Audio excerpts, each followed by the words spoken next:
Assalamu alaikum, my dear respected brothers and sisters. Ever wonder where the Muslims are at? I mean, the masjids are pretty empty. Then all of a sudden during Ramadan, all these Muslims start to come out. Did everyone just come out of hibernation or something? Where did all these Muslims come from?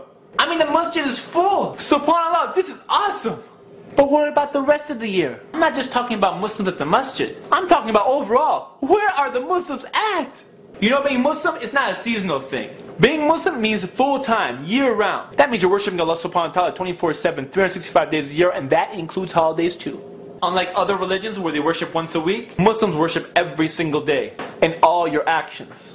Worship? You mean you guys pray all day? No, silly man. Worship means you base all your actions on Islam. From the way you drink, eat, sleep, talk, work, even the way you work, even the way we work. Everything has to be based on what Islam says. You can't lie, cheat, steal, sell alcohol, make pork sandwiches, deal with interest, come home, miss all your salats, and decide, hey, I want to make up all my salats, everything's going to be okay. No, it is not okay. Who are you kidding, bro? Who are you kidding? All your actions are being recorded and you'll have to answer to Allah subhanahu wa ta'ala one day. It's like the guy who charges up his credit card and thinks that all the merchandise in his bag is free.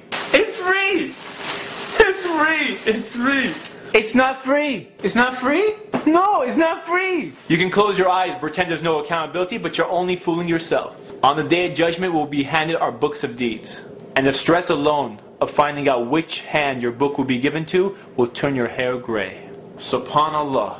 Many of our actions that take us away from Islam is based on our desires and greed. I love it. I love this. I love you.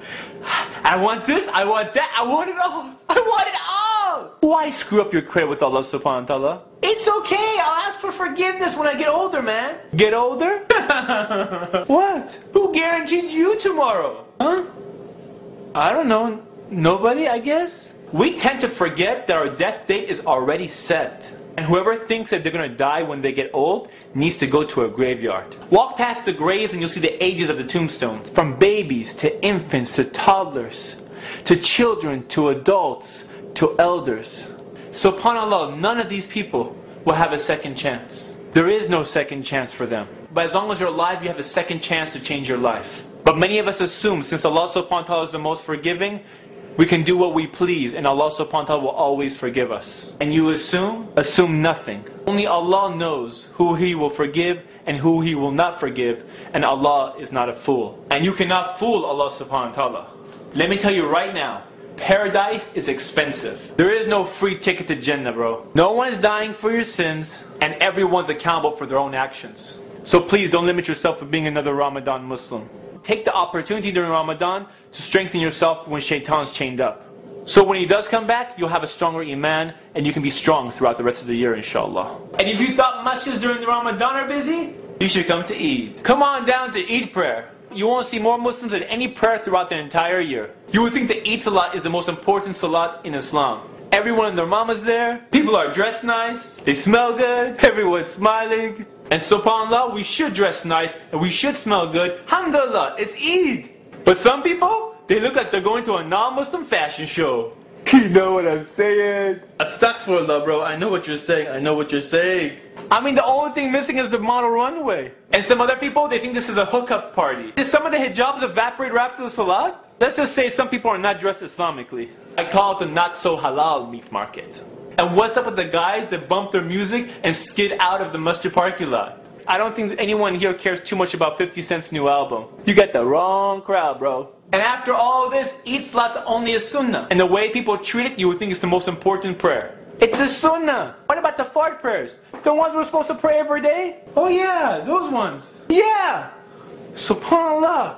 What are we doing? Don't get me wrong. There's people that pray 5 times a day. Then there's people that pray just during Ramadan. Ramadan Muslims. And unfortunately, there's people that only pray once a year during Eid. And then there's people that don't pray at all. I mean, how can we complain about the situation of the Ummah if we disconnect ourselves from Allah subhanahu wa ta'ala? If you lose Allah subhanahu wa ta'ala, you lose everything. Nothing in this life is worth Jahannam. Nothing. Nothing. So let's not be Muslims part-time. Let's be Muslims full-time, inshallah. May Allah forgive us and increase our iman. And I speak to myself before I speak to those who are watching. Jazakallah khair. This is Ali reminding you just in case you forgot.